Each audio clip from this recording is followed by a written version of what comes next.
माझं नाव आदित्य. मी जळगाव जिल्ह्यातल्या एका छोट्याशा गावात राहतो. घरची परिस्थिती खूप साधी होती. वडील शेतात काम करायचे. आई लोकांच्या घरची भांडी घासायची. लहानपणापासून मी एक गोष्ट पाहत आलो होतो. गरिबी माणसाला फक्त पैशाने नाही तर मनानेही थकवते.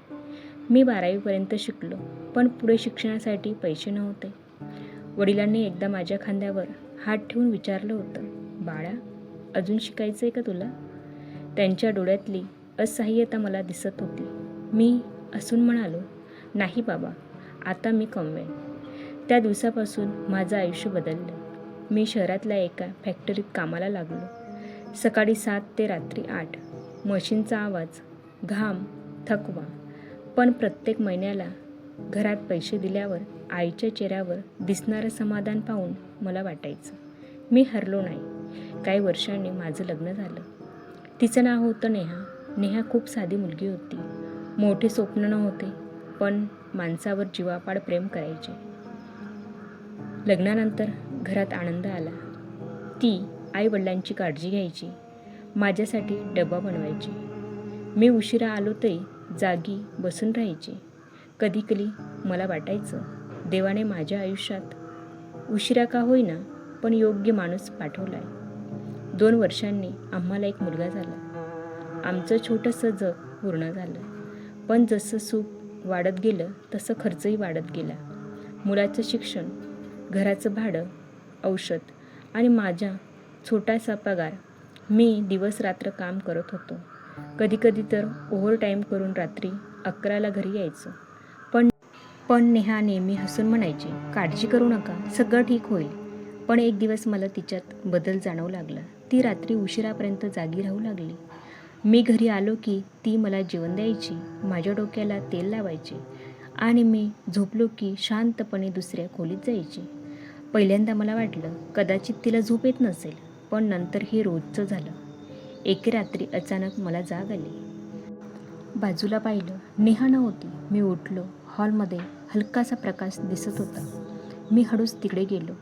नेहा मोबाईलसमोर बसली होती. ती कोणाशी तरी हळू आवाजात बोलत होती. मला पाहताच तिने घाबरून मोबाईल बंद केला. त्या क्षणी माझ्या मनात पहिल्यांदा संशय निर्माण झाला. कोणाशी बोलत होती ही?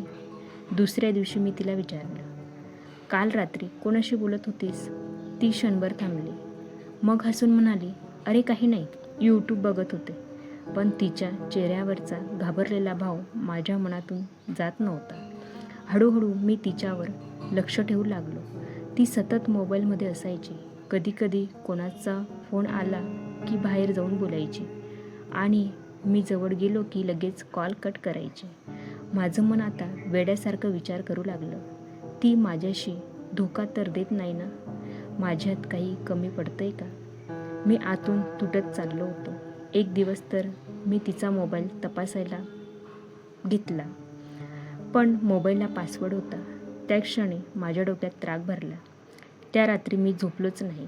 दुसऱ्या दिवशी कामावर माझा मित्र विजय म्हणाला, आजकाल मोबाईलमुळे कित्येक संसार उद्ध्वस्त झालेत. ते वाक्य ऐकून माझ्या मनातली भीती अजून वाढली. घरी आल्यावर मी पाहिलं, नेहा खूप आनंदात होती. ती मुलासोबत खेळत होती.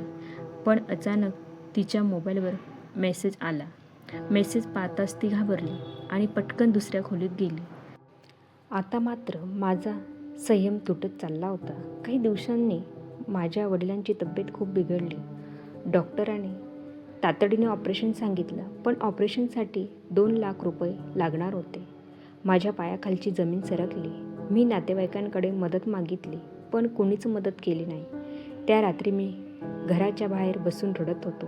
तेवढ्यात नेहा माझ्याजवळ आली. तिने शांतपणे माझ्या हातात पैशांची बॅग ठेवली. मी थक्क झालो. बॅगमध्ये 2 लाख रुपये होते. मी हादरलो. हे पैसे कुठून आले?